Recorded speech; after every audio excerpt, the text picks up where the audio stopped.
Welcome to another episode of Two Who's Review. I'm Alex, I'm Fitz. and today we're checking out Gridlock, the third episode of Series 3 and the final part in the New Earth trilogy of Revival era Who, starting with the end of the world, moving on to New Earth, and now this. Mm.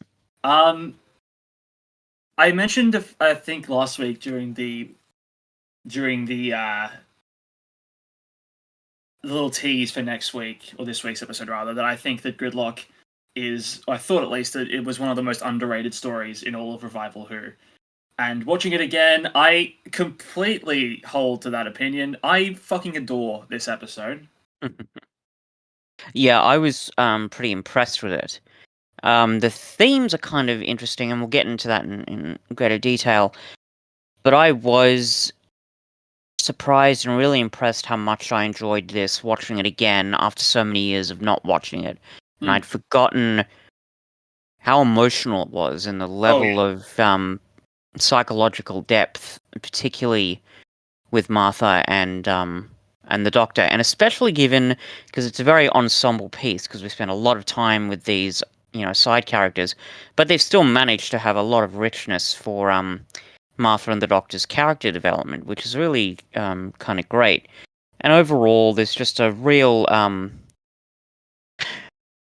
these are, you really care about these people. Like there's a real immense sense of tragedy that kind of underpins everything here, so that when you finally get that happy ending, it really, really feels earned, which is great because I'm sure I've said similar things to this before, but like when you get a really happy ending that's not well earned, God, that just feels so cheap. But it's not.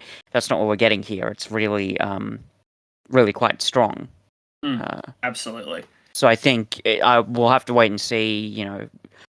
Along the lines, if I wind up saying it's one of the most underrated revival stories, you've just got a bit more experience with it than I do.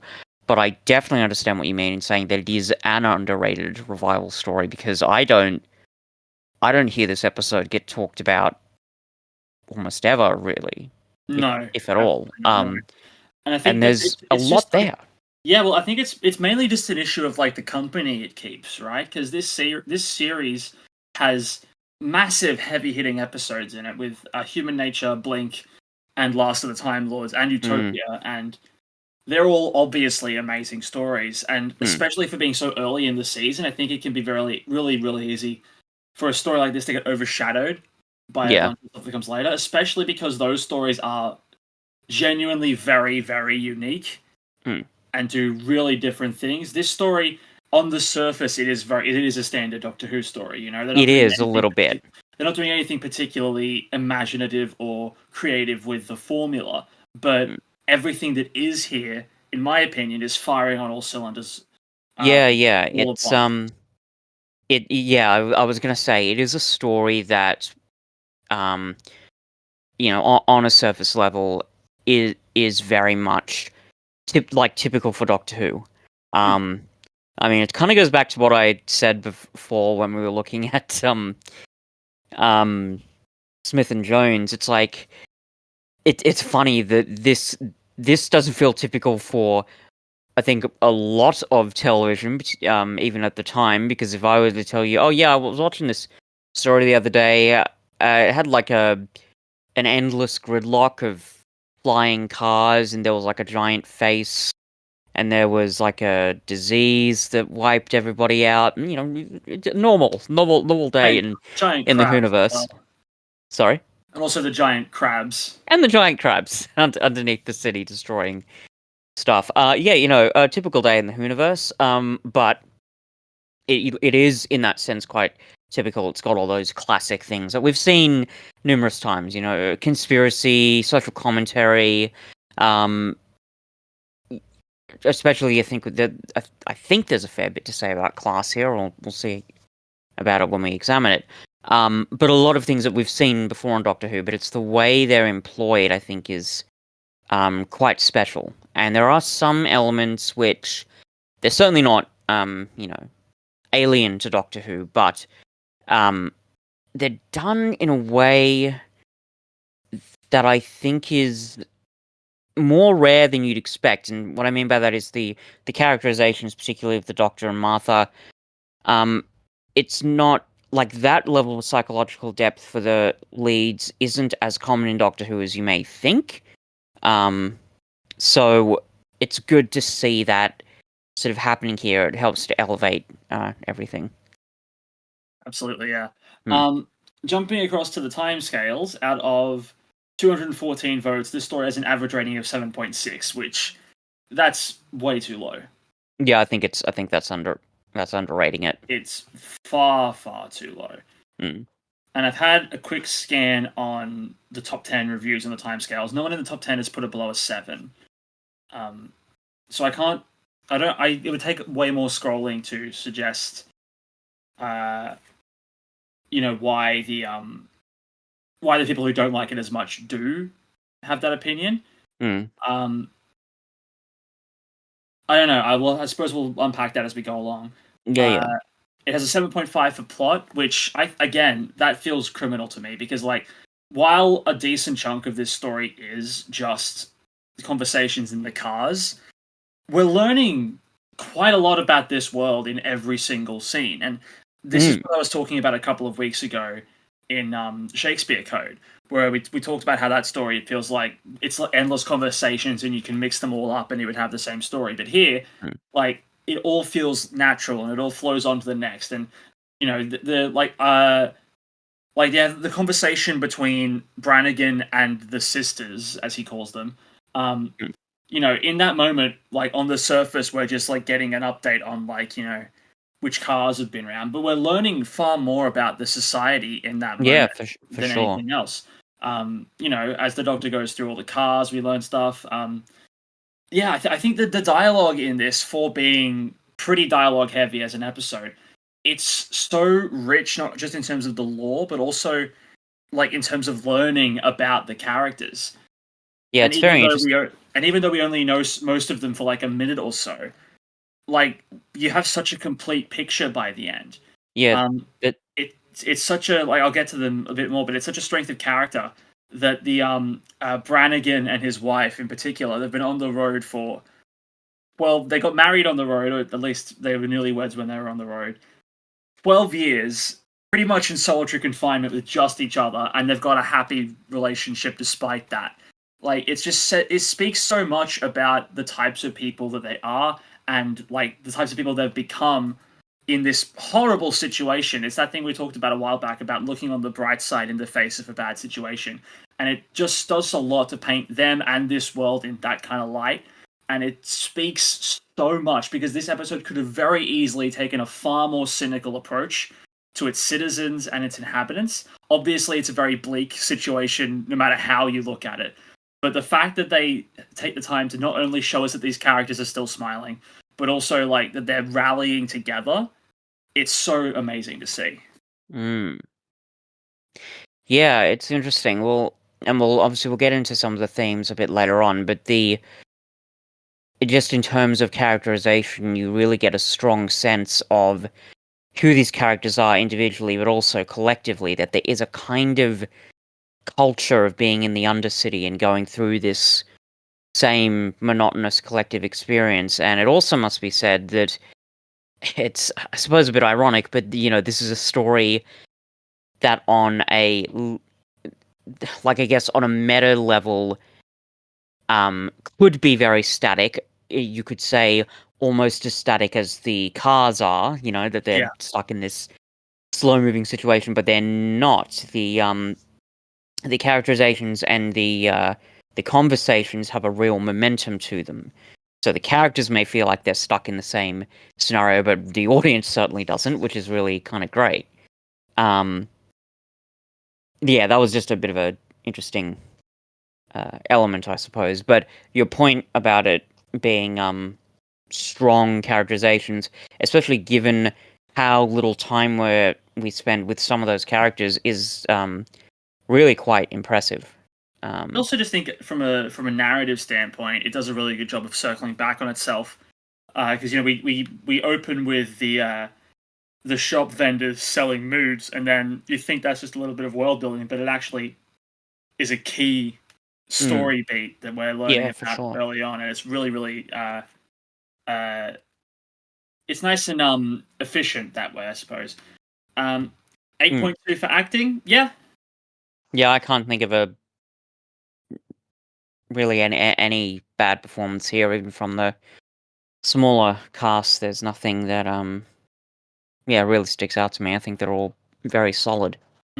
7.5 for effects. It's not an amazing computer graphics showcase. Like it's very clearly dated by today's standards.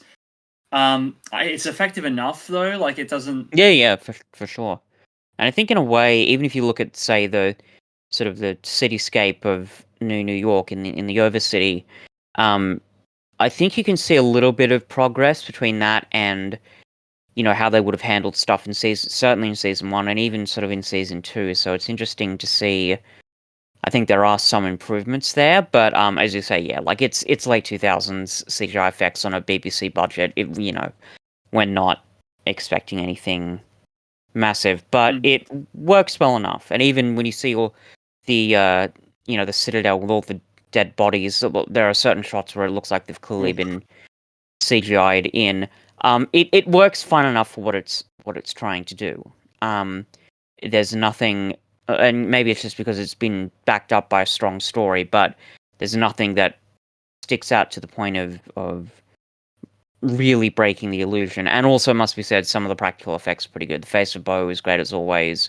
Makeup effects are really great. Yeah, And in a way, I don't know whether it was because of budgetary constraints or whether this is just the story RTD wanted to tell, but it's kind of helpful that a lot of it is set in these small um, locations inside these cars. So, maybe it's a case of Doctor Who utilizing its small budget by focusing the narrative in these small enclosed environments.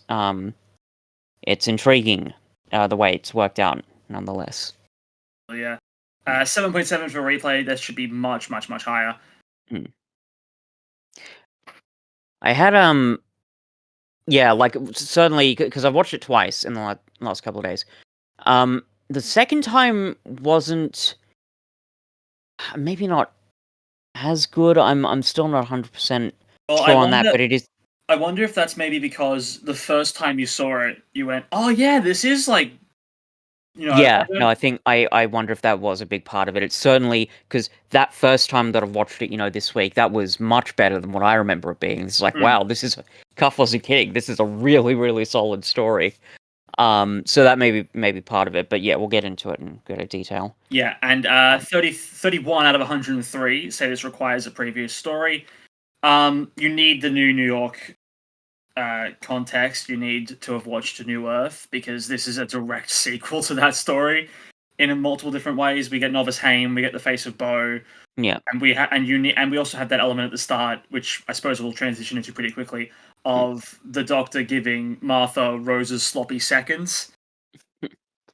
Um, I will say though, given that this is a sequel, it does, as we've sort of highlighted already, it does the world building really well. Yes. So that, I mean, yes, if you walked into the story blind, yeah, there's probably a lot of uh, elements you'd be confused on, and certainly, yeah, I wouldn't recommend this as a first Doctor Who story, but like as to a first timer.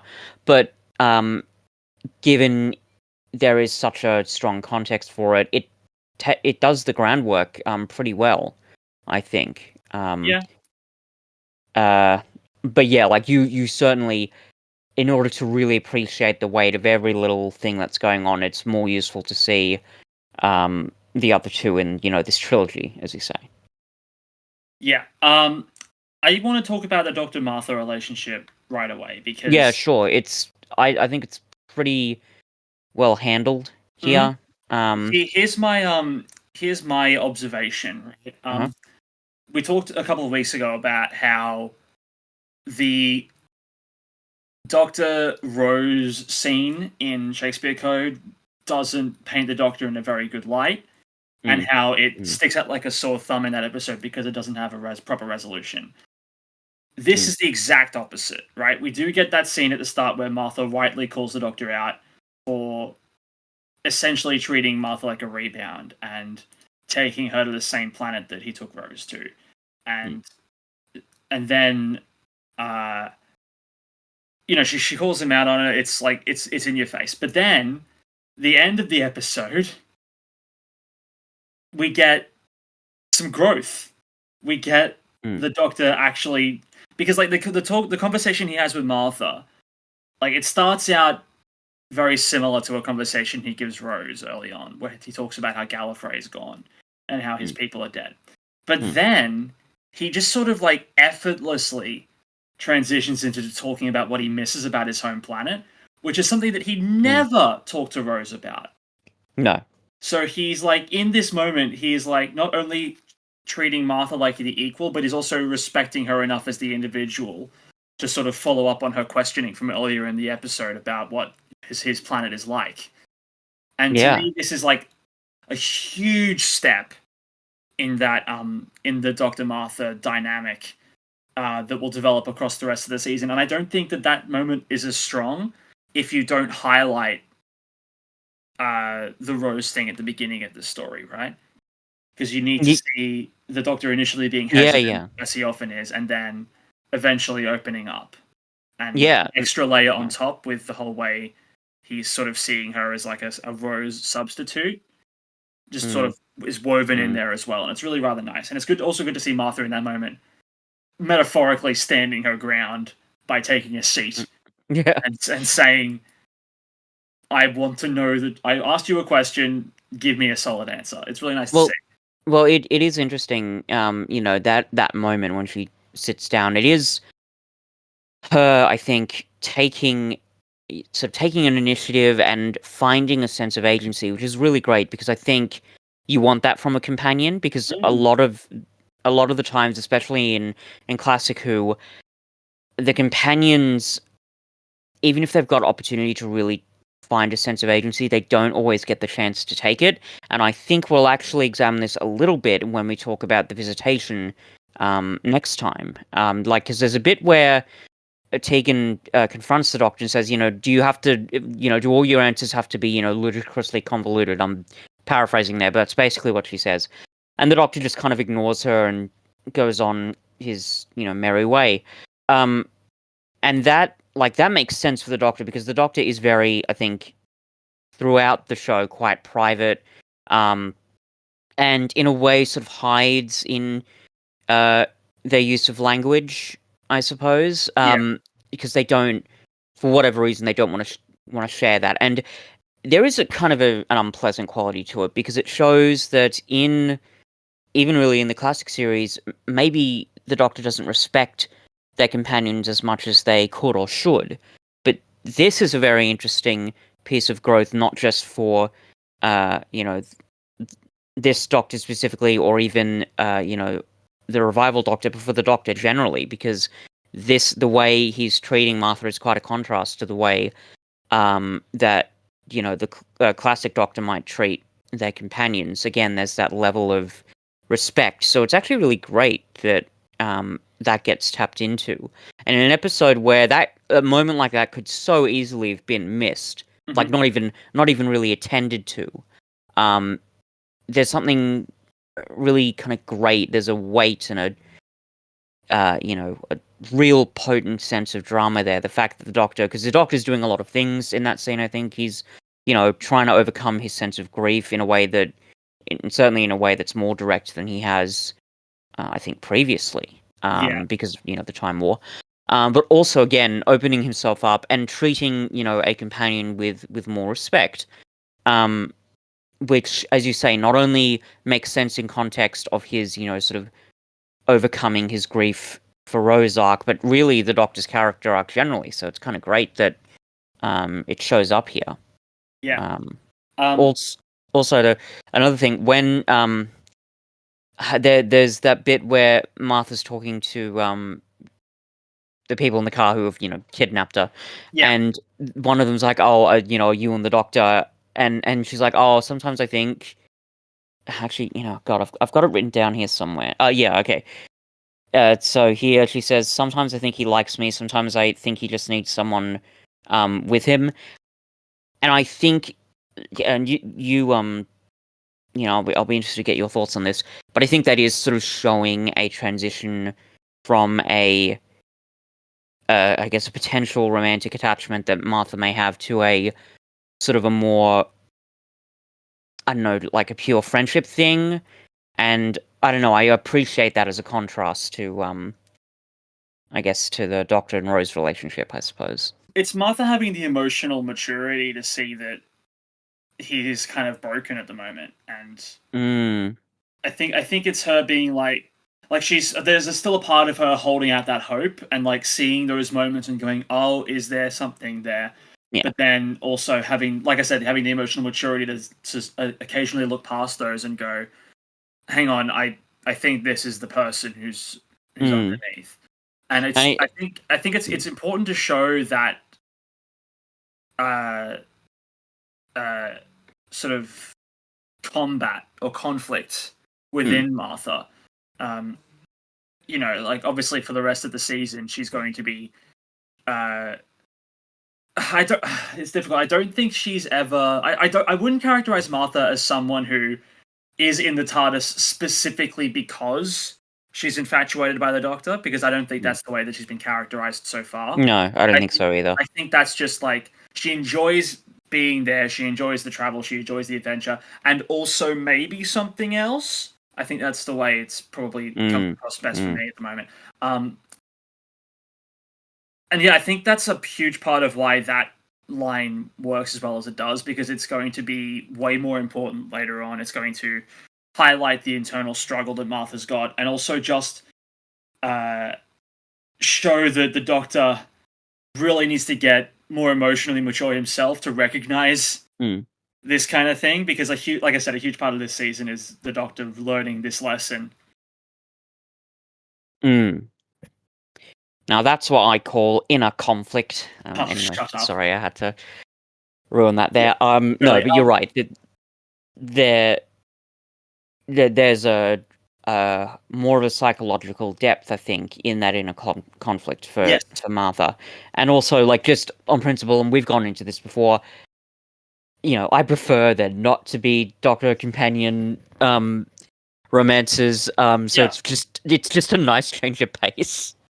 totally, totally. Yeah, it's just it shows, as you say, that there is a maturity there, not just with Martha herself, but even in terms of the writing. It's almost like, I don't know, the writing is becoming more mature, if that makes sense. Totally. Um, so yeah, I think that was another a bit I wanted to highlight because it's quite good, and I'll be interested to see how all of these character arcs for Martha expand as the season goes on. Because I know you've said you really appreciate a lot of the character arc that Martha goes on throughout this season. So I'll be interested to see how that works. Mm. Um, I do need to address this because I know that it's going to be a lot of people's minds. There's bound to be people going, but Martha gets captured and trapped in this story. I wonder what Cuff's going to have to say about that. I wonder if he's going to bring this up and drill this point home like he did with Rose. Hmm. And yes, Martha does get kidnapped fairly early in this story. Here's why it's not such a big deal in my eyes. One, we've just had two stories in a row where that hasn't been the case, and again, Hmm. it hasn't happened before. Hmm. Two, unlike instances where Rose would get captured or trapped, she would often do that to be taken out of the episode so that other side characters can have the limelight. Hmm. This isn't the case. This is a case of where her being captured is the impetus for the story to be told, which I think is a bit better. All Hmm. companions are going to get captured at some point, so it might as Yeah. well be an important thing. And also, side note to my little list here, the Doctor's frenzied panic when Martha does get captured and like screaming her name into the sky, like this is like a massive noteworthy thing, and the episode treats it like such a big deal. Didn't so much happen whenever Rose got captured. That was just considered a part of her character, I suppose. But Hmm. proving my point a little bit. But finally, while Martha rather is taken hostage and is a part of the thing, she is still taking an involvement in the story. This has always been my point. Like, while she's been in there, she's learning about the world, she's learning about her captors, and she takes decisions. Like, it's her. She figures out to turn off the power to the car so that the macro can't get to them. Yeah, That's yeah. all her. And that's yeah. her taking an active involvement. It's learning about the situation. It's making quick decisions and piecing things together about her environments in a way that Rose never did. Never did. At least not while she was under that kind of stress. Like, she figures out how to sit under the door when the missiles are coming in. But like, this is a clearly different situation. It's very high stress. I don't want to compare the two any more than that. But like, this is what I'm talking about, right? Like, whenever I highlighted Rose gets captured or trapped, it's because 90% of the time when she did, that was the extent of it. She was just an object for the Doctors to save, just there to be taken out of action, and that was the extent of it. This is the first time Martha has ever been captured or trapped, and it's already so much more rich than any of those other instances. Yeah, Do you I'd disagree? wondered. No, I mean, that moment where she comes up with the idea of how to, sneak past the macra, I knew that was going to be what you were going to highlight. I thought, oh, this is going to be the moment that Cuff is going to bring up here. But it does make sense because she is taking that initiative. Now, I want to say there may be other slightly similar moments with Rose, but I can't remember any that really stick out. I mean, I think you said she's a bit better in even in the Idiot's Lantern, but not, I don't think, quite to this extent. The Idiot's Lantern is her taking active involvement before she gets captured or trapped. But as soon as she does, A, she then just becomes a pawn for the Doctor to save, and B, the Doctor then, in like 5 or less minutes, works out everything that Rose did, like, in much less time. So, like, and we're going to see other instances of that in the future. There's a particularly egregious example with Amy and Rory in Series 6 that we'll get to, of the companion's side quest rendered irrelevant by the Doctor in a matter of minutes. So yeah, that's nothing new to the show either. I think Tooth and Claw is an example, because like, in that moment she's getting information from the wolf itself, but again, it's all stuff the Doctor figures out quicker later on, and it's also like, he was heading down there anyway because that's where everyone is held captive. And she doesn't really do anything in that situation to hinder the wolf or hamper it in any way. I'm running through my head of all the examples. I don't think there's any that are like this. Maybe someone will tell me in the comments of an example of when Rose got captured or trapped and it actually served the story. I made a similar point with Invasion of the Dinosaurs, how Sarah Jane got captured, like, I think twice in that 6-episode story, but both times that she did, she then took the opportunity to explore, to figure stuff out, and it was always stuff that the Doctor couldn't work out on his own. And it's a similar situation here, where the Martha makes the observation about the macra and saves the people in the car and her long enough for the Doctor to intervene. Like, that is... that makes sense, because like, the Doctor discovers that it's the macra, but that doesn't actually have, an active impact on how Martha and the others escape. That was, as you say, that was all Martha's doing. So that makes sense. And I think, even from memory, even as I've often said, I don't, have as many issues with Rose's characterization as you do. I am starting to see what you say now in that Martha certainly has stronger moments as a character, and for that matter is underrated as a character, because even, I mean, this is the third episode with Martha, and yeah, I mean, she seems to be a stronger character than Rose was. So I mean, we'll see how we go as the season goes on, but it makes sense. I find it a little weird and confusing that a cat person and a human woman give birth to a litter of just kittens, like that, like as like that moment when the kittens see the sun for the first time, it's really nice, and like that family dynamic is really Mm. great. But like it makes me think about really like awkward things I'm not quite comfortable thinking about. Um, it's just Mm. a weird implication in that scene, but Yeah, I guess. but otherwise, I really like that family, and Brannigan is a really great character. It really helps that he's played by Ardal O'Hanlon, who is a thoroughly likable individual, and a Is great he from comedian. IT Crowd? No, he's not. Maybe he had a bit part in an episode. I But think I'm he's. confusing him for somebody else. I think you're confusing him for Chris O'Dowd. Yeah, I know him from Taskmaster, but right. he has. I'll try and. I don't know off the top of my head what is most. Oh, he's a he's in Father Ted. He's not Father Ted, obviously, but he's in Father Ted. Hmm. Oh Um, yeah, I think I know who he is. yeah. Just looking over his other big credits here: Death in Paradise, Dairy Girls. Mm. Yeah. So I think Father Ted is his main Mm. thing credit, and I think he's just a really good stand-up. Right. Besides that, but yeah, he brings a really warm quality to Brannigan. Mm. Um, I don't know. There's just something about his lilting Irish tone that just endears me to him naturally. Well, he's I mean, he's got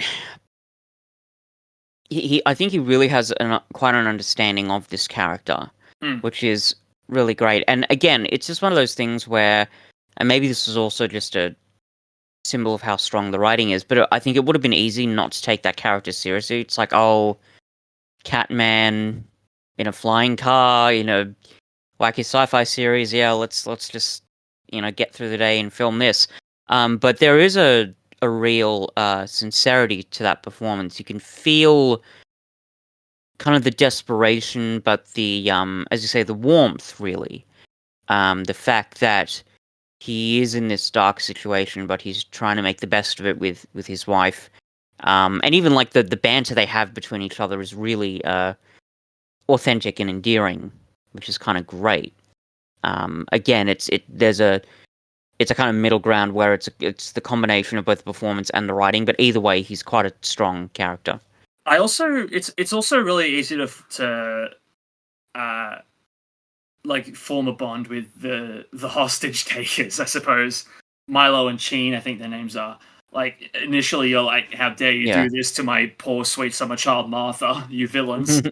But we do learn like enough about them to like endear ourselves to them, and how like I think it helps that they're both like endlessly apologetic during the kidnapping. Yeah. There's that, I guess it is another example of inner conflict. Like, they know why they're doing this, and the audience quite quickly learns why they're doing this. But even then, you can sense that they don't want to do this, and that they are kind of being forced into it by a very, really terrible system. Yes, Um, like the that's desperation to give your unborn child a better future in 6 years when you finally get off the motorway. I yeah, can see how it's that a would drive someone to that. no, it's a desperation for survival, to be Yes, sure. yeah, And it's kind of disturbing because when you look at a story like this and you see the even the concept of these big motorways with these flying cars, that it's gridlock. It's a very exaggerated form of what we in our world have to deal with. Um, so it almost seems absurd, and you think like you think the cause of it would be like just a massive failure of bureaucracy, or I don't know, political oversight or something like that.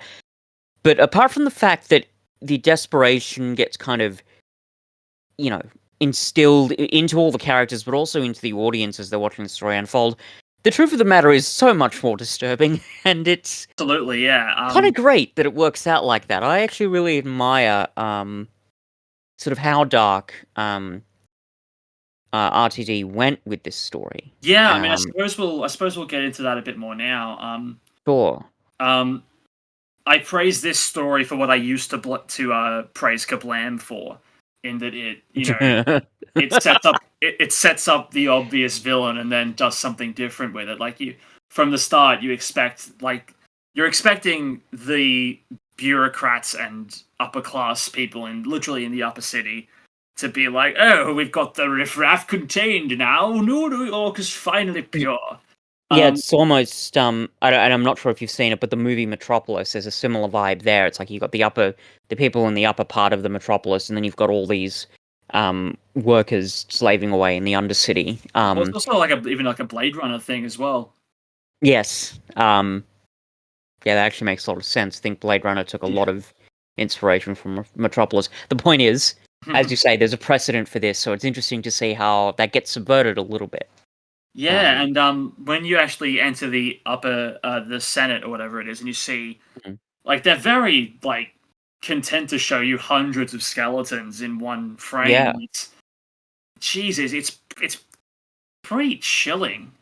Yeah, for sure.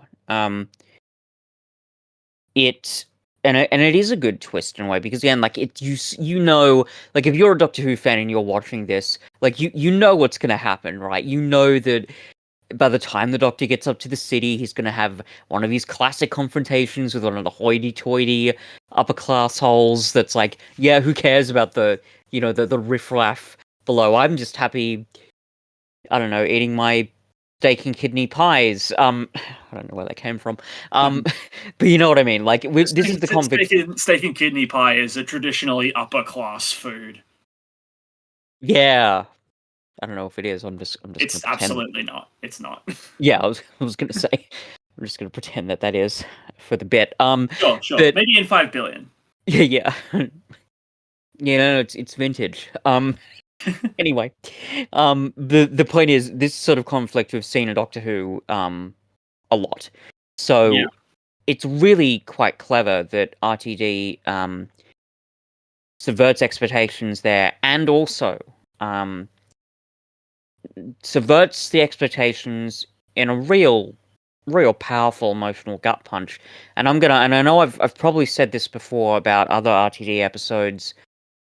Would you say that this is certainly one of the best RTD written episodes in the series so far? Because For me, this is absolutely his best non-finale. I still think Parting of the Ways is better, yeah, but that's just because it's the culmination of the entire season of build-up that it's got. But in yeah, terms of single, like, standalone stories, this is his best. There's no question in my yeah, mind. I can understand that. I think, because and in a way with Parting of the Ways, he had a lot to do. Like it's the end of the season, end of the first revival Doctor. You know, there's so many things he had to do. You could argue, in a way, RTD didn't have to go this hard for this story, but No, he went the extra mile and made he this did, yeah. really cathartic and emotional and in many ways pretty chilling sci-fi story. And I know, how can I put this? Do you remember when we were talking about school reunion? And I Yeah. think I even also expanded on this in when we talked about Rise of the Cybermen and Age of Steel. That I personally don't like that whole, without the darkness, how could we know the light sort of argument, just on a Yeah. basic philosophical level. But in a way, that's kind of what that ending is sort of saying. Like, or to put it another way, that ending feels really cathartic and powerful, but it's because the story before it is so bleak. I don't know whether you want to call that a discrepancy on my part, but No, it's just a really interesting. I absolutely agree. This is going to sound so strange, but this, I think, and I might be wrong, but I think this is the first Doctor Who story that we've reviewed for this podcast that caused me to shed tears. Adorable. Yeah, like That's in that final moment when all the cars are flying up and they're all just so happy and the music is swelling and like yeah, I was I both eyes tears and I can't explain it in any other way other than it is just pure catharsis.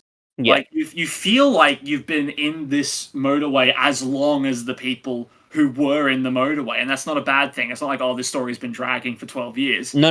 That's you're getting the flavor of these characters' lives. Exactly, yeah. Like you are just so happy for them, and like like they're hugging each other, and like the Brannigan and his wife are showing their litter the sun for the first time, Yeah. and they're like, it's literally like their entire future has just been opened up to them again. And Yeah, for like sure. as much as they were like, and I also like we didn't really touch on it yet, but I really enjoy the scene where they're all just having that group song in the motorway, like the daily Mm, song, whatever it is. Like there's mm. this moment of like, keep the hope up. Let's all just like Yeah. share our pain for a moment in this like group number. And I Mm. think that combined with other elements of how the world is presented and how like even though they're all putting a good face on it, they know it's a tough situation. They're just making the best of it. But when the roof opens up and they don't have to anymore, just the sheer relief and Yeah. release of Sure. pure joy, God, it just gets me. Yeah. No, that's completely fair. Um, I want to go on to some of the more, I guess, interesting interpretations I have on some of the themes here, and Go for it. going into this, I will say maybe I'm interpreting this a bit too much, or overly interpreting it. But I'll go through it anyway. So I want to highlight that scene when they are all singing, and they're essentially singing a hymn. Let's be pretty clear about that. Pretty much, Um, yeah. yeah, like an old Christian hymn. That, and especially the last song, sounds like hymns you hear in Catholic school. So yeah, so that's interesting. The way I interpreted um that first song, you sort of touched on it, but my interpretation was a little bit more bleak than that, because the way I thought of it was, especially when you've got that sort of close up of Martha sort of crying, um, for me, I sort of detected more of a sense of tragedy to it, that these people were being, because it's not explicitly stated, I think at that point, and certainly not why, but it's strongly implied that how shall I put this? That like this, I don't know, for want of a better term, they're being sort of conned, if that makes sense. Like they've been promised this great, happy life, but they're just going around in circles all the time. And that sort of darkness, and when they're singing, they're, as you say, they're obviously fighting against that sense of despair, but that despair for me was quite potent. Now, again, maybe that's just my interpretation, and I admit No, that's a bit more bleak. I don't think that's invalid. I think Mm. it is sort of like they're sharing their pain with each other who all have Yeah. the same pain in that moment. Like Mm. I don't it's less of it's I described it as like a keep the hope up kind of thing, but Yeah. I think that is like a byproduct of it. But I think a huge part of that is, we're all going through the same thing. Let's just like express that for a moment, and Yeah, then almost we can get back to looking ahead. like the people who, I mean, this is a bit of an extreme comparison, but I think I haven't seen the whole movie. I think they show this in the movie, and I'm pretty sure I've heard it. I think I've heard that it's on record, but I think when the Titanic was sinking, there was a group of violinists who were just playing a song as the Titanic sank. I wonder if there's a similar thing there. Maybe, yeah. Um, but yeah, certainly that underlying sense of tragedy, that's kind of what I got from it. And that sort of brings me to some of the more interesting themes here. Now, I have a sort of theory here that I'm just going to put forward, and if you don't think it's valid, send it right back. But there's almost sort of religious themes coming through here. Again, maybe I'm overanalyzing it, but you've got this group of people that have been promised like they've been promised heaven, right? The overcity, but they're stuck in hell, and then the roof opens up and they literally ascend, and then you've got the face of Bo, who's almost like a messianic figure, I guess. He's sacrificing himself to save everybody, and then you got the Doctor coming in, and sort of completing that cycle and saving everybody. And then there's also that one odd bit in the end where you hear literally the choral singing when the doctor's talking to Martha. Now, the reason I bring that up, again, maybe there's not a lot of weight to this theory, and even if it's true, I don't exactly know what it means, but I do want to go back to one of the major criticisms I had for Girl in the Fireplace, which I'm sure you'll remember. I heavily criticized sort of the, over mythologizing of the Doctor, and the fact that I thought that there was an almost uncomfortable religious quality to the way he was framed, particularly from the Duchess's perspective. I think I still kind of do believe that, but most of it, as I sort of admitted by the end of that podcast, is probably more just I have a visceral reaction towards the romanticism and sentimentality that I think is common to a lot of Moffat stories. That's its own kettle of fish. Yeah. Anyway, I bring that up though because I wonder, is my interpretation of this story kind of a contradiction? In other words, if it's such a problem in Girl in the Fireplace, why isn't it a problem here? Does it make sense? Sure. I don't know. I don't know how far I think the religious stuff goes in this. Certainly, choral singing is just a thing that happens in season 3, and beyond. Like, there are heaps of tracks that invoke a choir, and we're gonna get a lot of that in the next revival story we discuss as well. There are some big choral moments in Daleks in Manhattan. Yeah, I see what you mean about the choral stuff. In addition, I think that a lot of it in this episode is kind of happenstance. I'm not sure if RTD actively set out to tell a story like this, but I think maybe the reason, a big part of the reason maybe why you don't have that kind of gut reaction is because not a lot of it, the Doctor isn't the focal point of it in this story. Yeah, a lot of it is Face of Bo. If it is there, it's Face of Bo and also just the New York inhabitants, whereas in Girl in the Fireplace, again, if it is there, it is all swirling around the Doctor. Yeah, that's a very good point. And I did sort of think that because you could argue that there's that if the Face of Bo has a messianic quality, he's almost sharing it with the Doctor in the end there, because the Doctor is like the last little piece of the puzzle. But yes, it's not quite as potent, I don't think, as it is in with Girl in the Fireplace, because it's not as Doctor centric. In fact, that's not even really the main core of the themes surrounding the Doctor in the story. It's more about him overcoming his trauma, I think. Which really that hopeful ending, that the happy ending really sort of underscores. In terms of the choral stuff, the reason why I brought that up is because, and maybe it's because I did have the subtitles on, but I read the subtitles of that last choral song where the Doctor's giving his speech, and maybe I was just connecting some dots there, because it's like, something about my Redeemer, or no, when all other helpers failed in my darkest moments, or something like that. Like, you know what I mean? Well, I wonder, because I think that track and it's the people, been...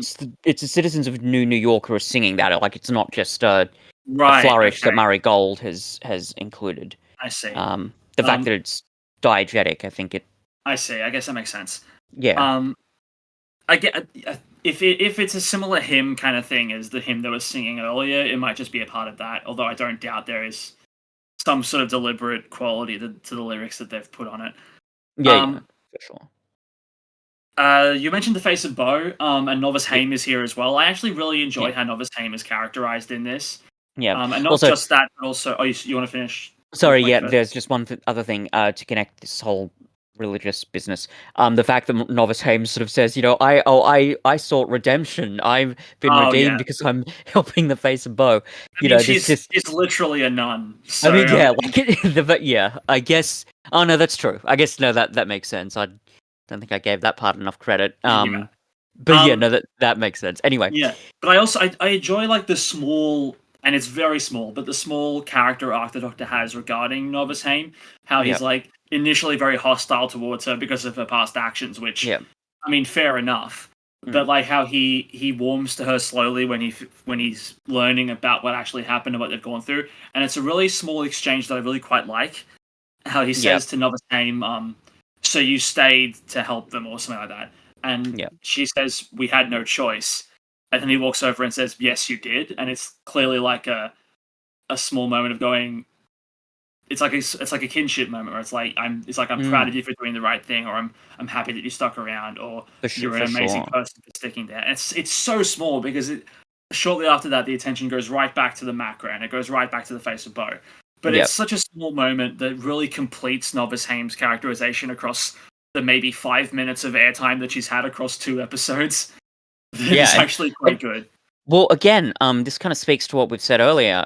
Given how little time we spend with a lot of these characters, including this one, which was already including Novice Haim, who was already in another episode, the characterizations are really good and potent. Stunning. Like Yeah. it's really quite staggering, really, that RTD managed to sort of wring out every last sort of drop of drama from these characters, even though they are not on screen for very long. It's really kind of great for that reason. Mm. Um, and that forgiveness arc, I think, as you sort of point out, is important. Um, it's interesting because we highlighted that this element didn't get expanded on that much, but at the end of Christmas Invasion, when the Doctor says, no second chances, that's the kind of person I am.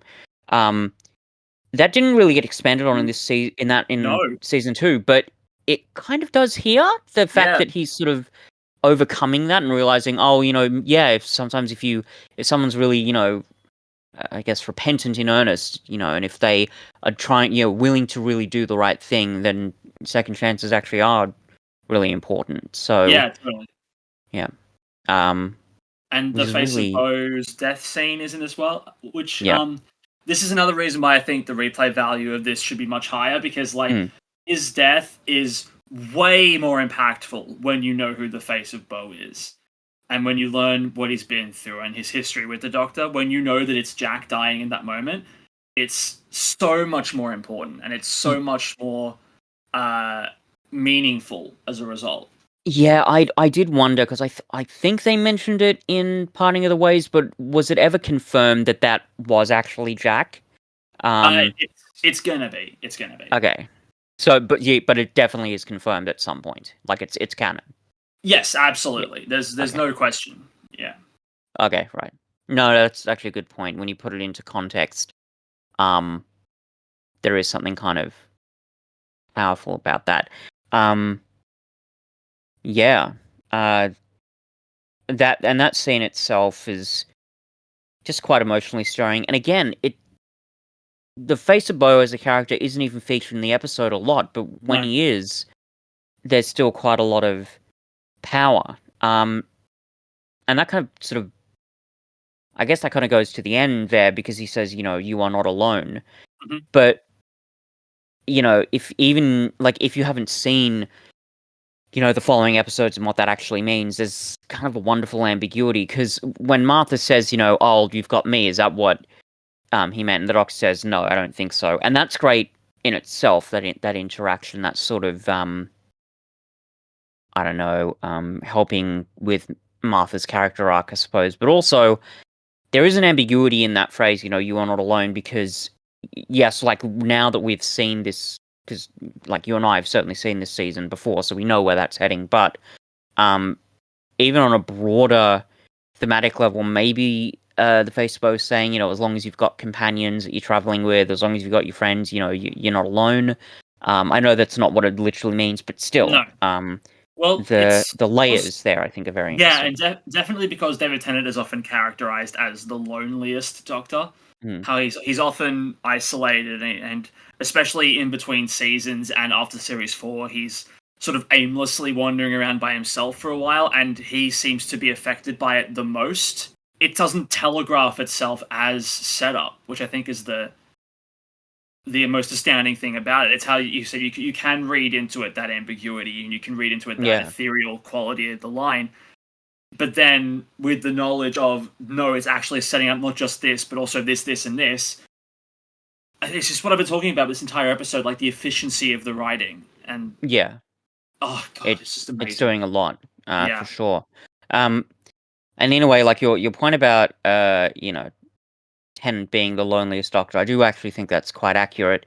Because even if you compare it to the Fifth Doctor, and again, we'll be looking at this when we look at the Visitation, But there's kind of a loneliness with him there because he is quite closed off and also quite unpleasant to his fellow companions. That's a At whole other thing times. which we'll be getting into. But sorry, what? Yeah, at times, yeah. Yeah. Um, but I think there is a difference there, partly because there isn't with the Fifth Doctor, there isn't the context of the Time War, so that trauma isn't like that level of trauma isn't there, and also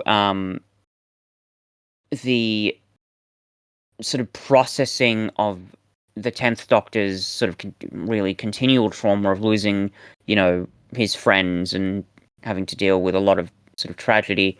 That's certainly more consistent, I think, than with the Fifth Doctor. Whereas with the Fifth Doctor, there are some elements, particularly with Adric's death, but it's not as, I guess, that element isn't as prominent as it is with Tennant. And when you combine the fact that the 10th Doctor is, despite his very jovial and sort of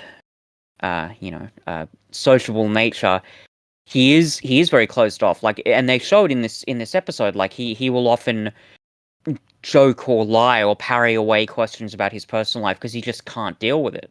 Yeah. And that element is certainly more prominent, I think, than it is with the Fifth Doctor. So yeah, as you say, it's right to call Tennant the loneliest Doctor, and to see it sort of examined in this story as much as it is really great.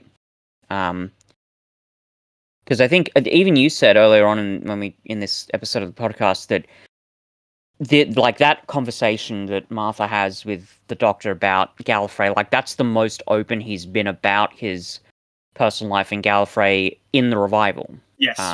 So yeah, it all really works, which is I really great. I can't help but notice that we haven't talked about the Macra yet. Now, I wonder why that could be. Is because they're kind of a nameless group of beasts that have something to do with the plot, but not a lot to do with the characterizations. Maybe. Um, those of you who don't know, and it might be a few of you, the Macra are actually a returning villain from Classic Who. Yep. They do briefly reference that, how they used to be these conquerors and emperors, but they've over billions of years they've devolved into beasts. This is to me Exhibit A of that thing I'm always talking about. Occasionally when we do our let's plan a whole season of the show thing, but I often say if you don't have a good reason, be it for character, plot, or development, to bring back a classic villain, you might as well just create a new one. And Yeah. this to me is the perfect example of that because they somehow did both. It's not an very impressive villain. They're not just the CGI makes it hard for them to be taken seriously, but also like they're just not that interesting. They're just big crabs. Yeah. That's all it is, and they, from what I could tell anyway, like I haven't seen the Macra Terror, but they're a far cry from what they used to be. Yeah. So at that point, you might as well just like. There's no reason story-wise that they need to be crabs. You could just create a new threat. Like you could create like a I don't know, some kind of like Cthulhu style thing that swims in it song could be and attacks almost cars one by one. Yeah. Yeah, it could be anything. It could be giant radioactive serpents. It could be, Yeah. or even like I think even Novice Tame mentions that there's a threat that the Undercity could get flooded because if they don't have enough If the power, it power could have fails, been maybe even something like that. But certainly, like, look, given that it's a returning villain that they don't do a lot with, God knows it could be a lot worse. Sure, yeah. It doesn't hurt the story, and it does help with a certain amount of conflict. And even if you want to sort of, I nitpick, I guess the fact that it's a bunch of mindless crabs just trying to destroy these cars to eat the gas. It that kind of works because when like the thing that helps Martha and the others in the car escape, after her brilliant idea of turning everything off, it's one one of the Macro's crab claws holding the car, nearly about to crush it, but then another crab claw comes in, bumps the first crab claw, and that's how the car escapes. Yeah, So, like, technically it works well enough like that, but I suppose. I, For me, it's not a it's by far for me the least impressive classic villain return in Revival Who, and I'm including Legend of the Sea Devils in that estimation, because at least Legend of the mm. Sea Devils got the face right, and they got the design right.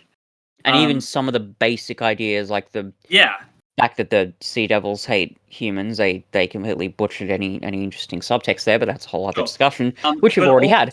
yes, but also like I don't think that the macro do a particularly good job tying in thematically with the rest of the story either. Because like Yeah, yeah, suppose for a second that like instead of alien threats, the main problem with being down in the fast lane is that there is just so much smog that the engines stall and you end up suffocating. Like yeah, that's more thematically appropriate than look out when you drive the roads, kids, because a big crab might get you.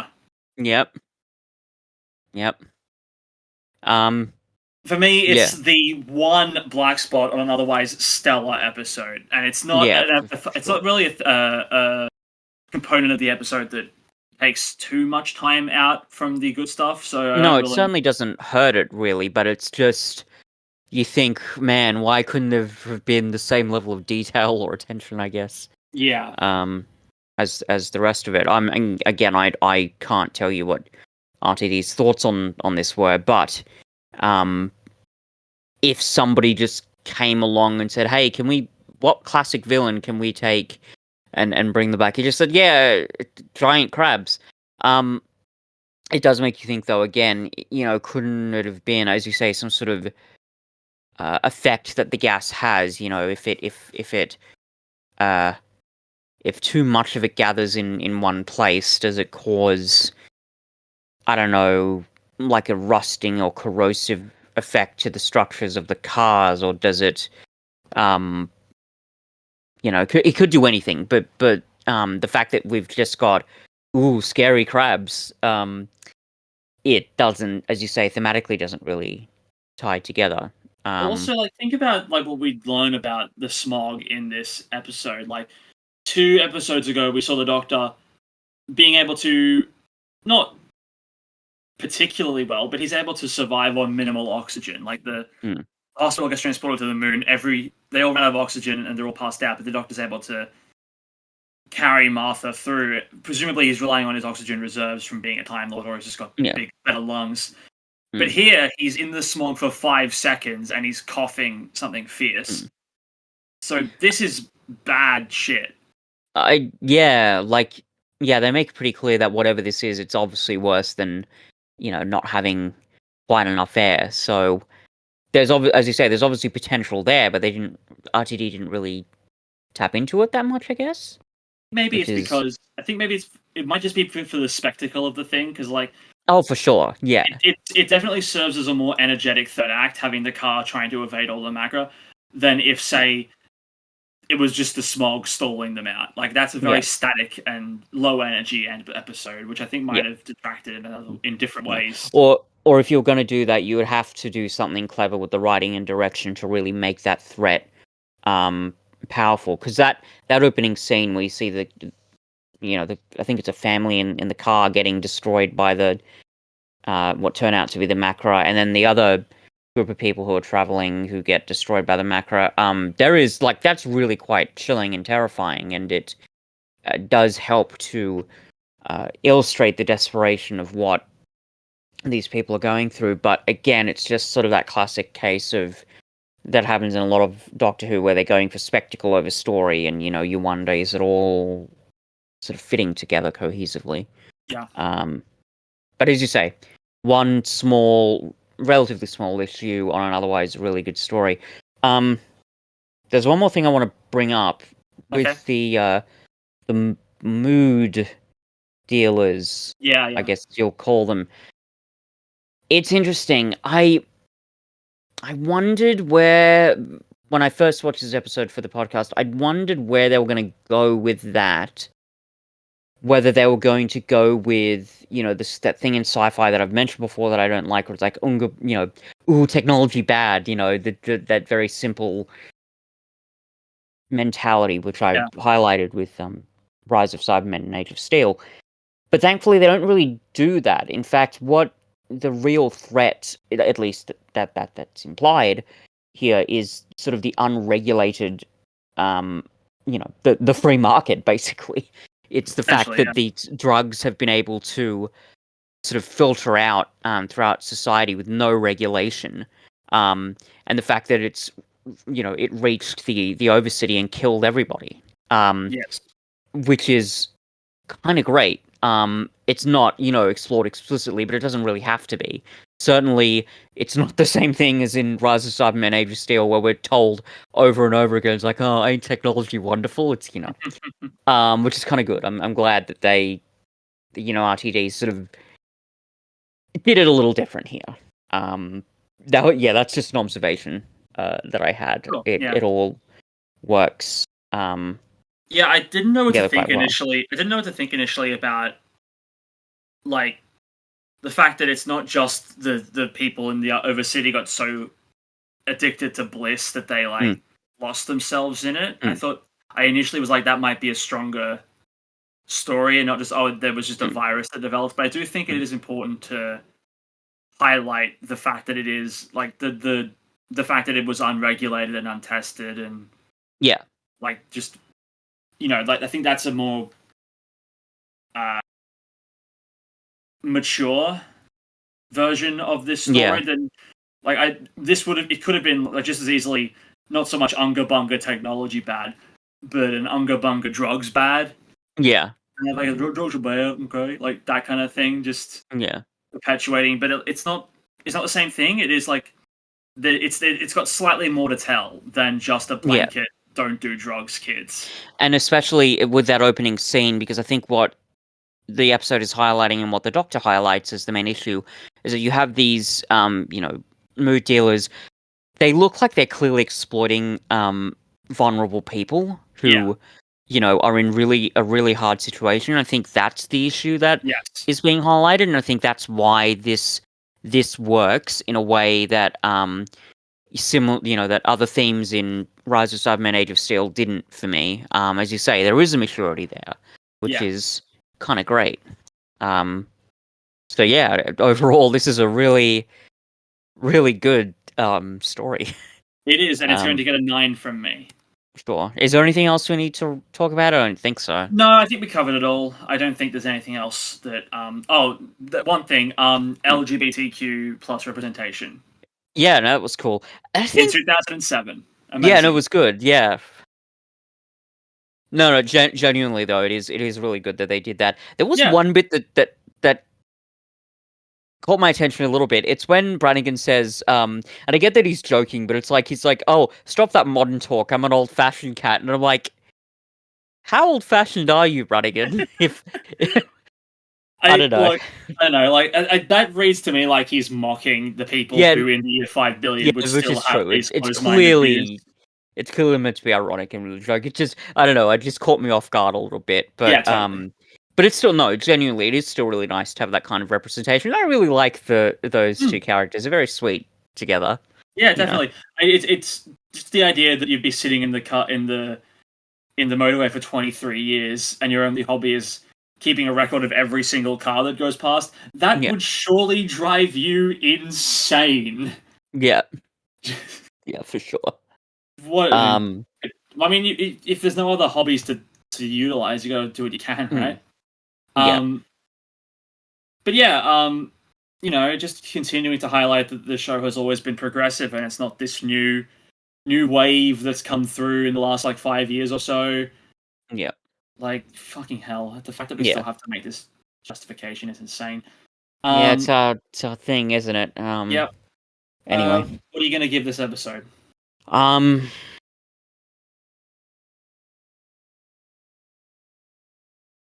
I'm I'm tempted to give it a 9, but I'm just comparing it to some of the other nines we've looked at.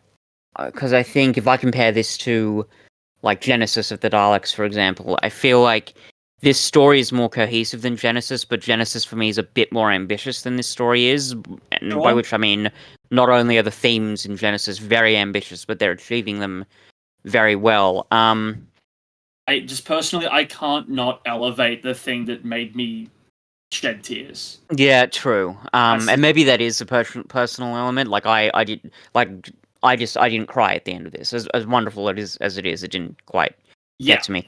Um, yeah, I think I'm gonna go with an 8. Um, cool. yeah, a really, really good story, but maybe just purely because of what I'm comparing it to, it doesn't quite get to that upper level, I guess. Um, like how can I put this? If you compare, let's compare this story to Genesis, but also to Davros, right? So Yeah. this story's got the really cohesive narrative and all the themes are working well enough.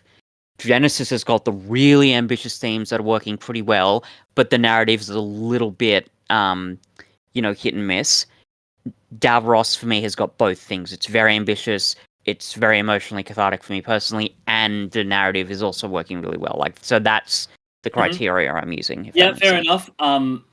Personally, I think you're undervaluing the catharsis in this story, but that's Hmm. just me. Yeah, that's fair. But yeah, I'll give it Um, an 8. cool. So next time we're going to be looking at the Visitation, which is an early Hmm. Fifth Doctor story. Hmm. Should be interesting. Yeah, Until then, I'm Alex, I'm Fitz. and enjoy the drive. Supposing you're listening to this on the road. Are we there yet? I'm not going to dignify that with a response. I guess I just did.